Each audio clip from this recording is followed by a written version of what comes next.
قبل ما ابدأ الفيديو ما تنسوش تعملوا لايك للفيديو واشتراك في القناة وتفعلوا زر الجرس عشان يوصلكوا كل جديد. مين اللي قتلها يا عاج؟ انا هعرف منين يا علاء؟ انا زيك ما اعرفش حاجة. ازاي يعني ما تعرفش حاجة وانت كنت اخر واحد معاها؟ هنا كانت طالعة مستعجلة وقالت انها رايحة مشوار مهم وراجعة تاني، وواضح انها كانت بتقابلك انت. قولي مين اللي عمل فيها كده؟ علاء صدقني انا مش ساكت، انا بدور ورا الموضوع ده من ساعتها، واول ما هوصل لحاجة هبلغ. انا جيت لك النهاردة الشارع علشان اتكلم معاك بعيد عن حياة، ومتأكد انك عارف مين اللي عمل كده في هناء. طيب ممكن انت بس تهدى؟ اديني بس يومين وهقولك على كل حاجة. يومين بس يا عاج وتقولي مين اللي قتل هناء، علشان وغلاوتها عندي مش هسيب. انا مش عايزة اقتل، كل حد اذانا هياخد عقاب، ومفيش حد هيفلت بحاجة هو عملها.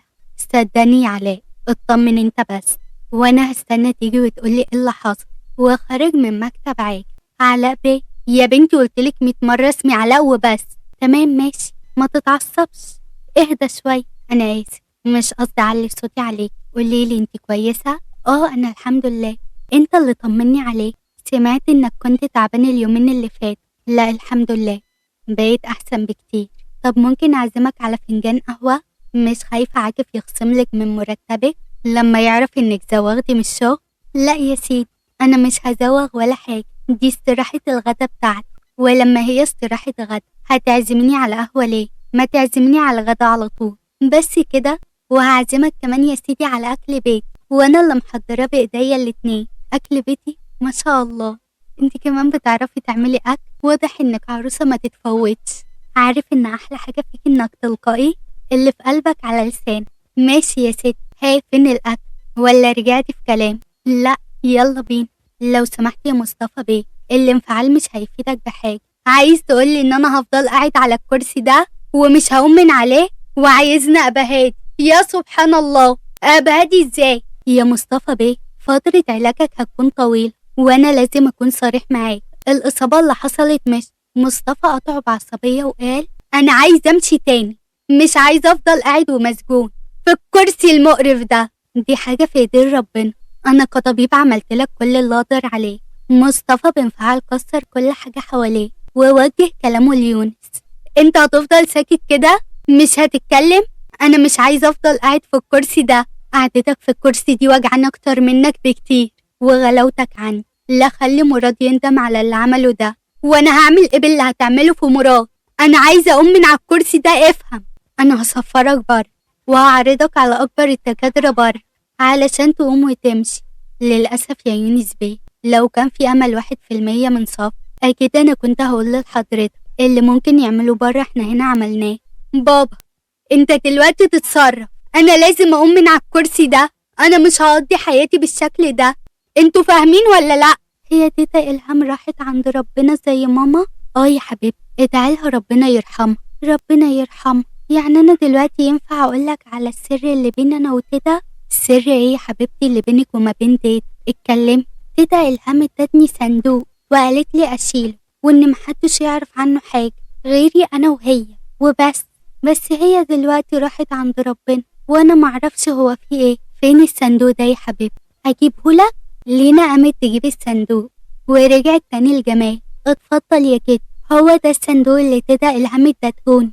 جمال فتح الصندوق ولقى فيه ضفر، ففتحه باستغراب، واول ما فتحه قرأ اول سطر مكتوب فيه. وقف بصدمة وما كانش مصدق اللي بيقرأ، بس كمل قراءة. لينا جريت على عاكف وحضنته اول ما شافته. حبيبة بابا، عاملة ايه يا روح؟ الحمد لله يا بابا. عاكف تعالى معايا المكتب، اطلعي انتي فوق دلوقتي عند حياة، وانا هخلص مع جده واجي نلعب مع بعض شوية. حاضر يا بابا. عاكف دخل المكتب. خير يا عم، في حاجة؟ حياة وعلاء، ولادي اللي انا عمالة ادور عليه كل المدة دي وهم قدام عيني. انت بتقول ايه يا عم؟ حياة وعلاء ولادك؟ اتفضل اقرأ وانت تعرف كل حاجة.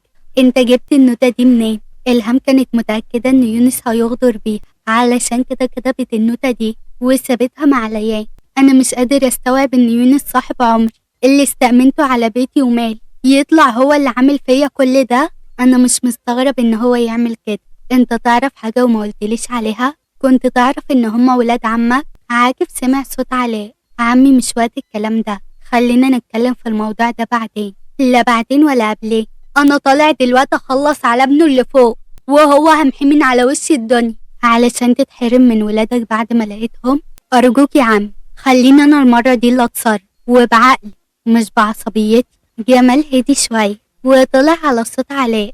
علاء اتفضل يا عم، في حاجة؟ جمال من غير اي مقدمات حضنه جامد وما كانش عايز يسيب. علاء باستغراب بس استسلم وحضنه. خير يا عم، في حاجة؟ لا ولا حاجة، عمي بس عرف ان انت وحياة عايزين تمشوا.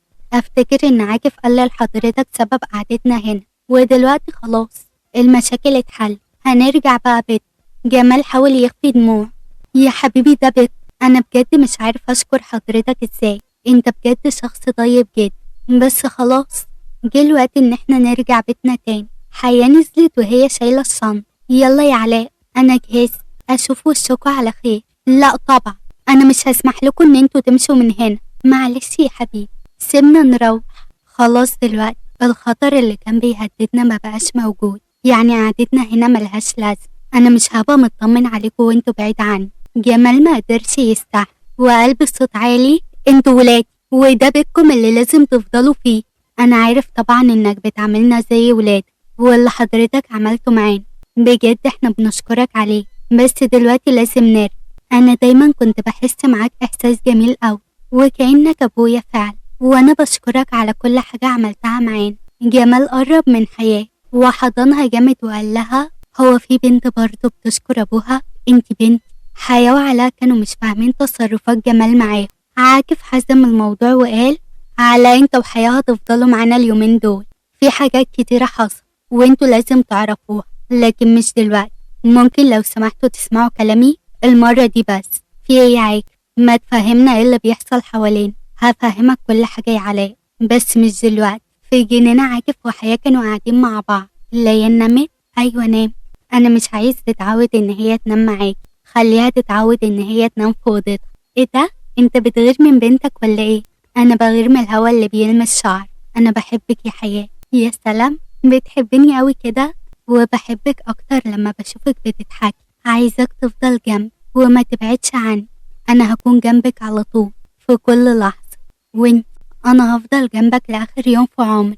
اه صح، علشان كده كنت عايزة تسيبيني النهاردة وتمشي. علاء قال لي ان هو هيمشي وانا ما قدرتش اسيبه لوحدي. عاكف افتكر كلام عمه ودلوقتي بس قدر يفهم الحب الكبير اللي بيربطهم ببعض.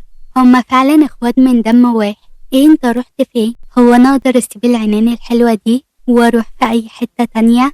لا بس اتمنى انك ما تغيرش من علاء. لا اطمن، انا مش بغير من علاء علشان عارف علاقتكم ببعض هتبقى ايه. طب الحمد لله انك بقيت فاهم ووفرت علي حاجات كتير، لاني ما كنتش هعرف اختار بينكم انتوا الاتنين. والله يعني لو اتحطنا في اختيار انا ولا هو مش هتختاريني؟ اتمنى اني ما اتحطش في الاختيار ده، انتوا الاتنين غاليين عني، مش هعرف اختار ما بين. خلاص يا ست ما تخافيش قوي كده، انا بهزر معاك. انا قلتلك قبل كده ان علاء اخويا الصغير، ربنا يخليك ليا يا حبيبي. ولحد كده استنونا في الحلقة الجاية، وما تنسوش تعملوا لايك للفيديو واشتراك في القناة وتفعلوا زر الجرس علشان يوصل لكم كل جديد.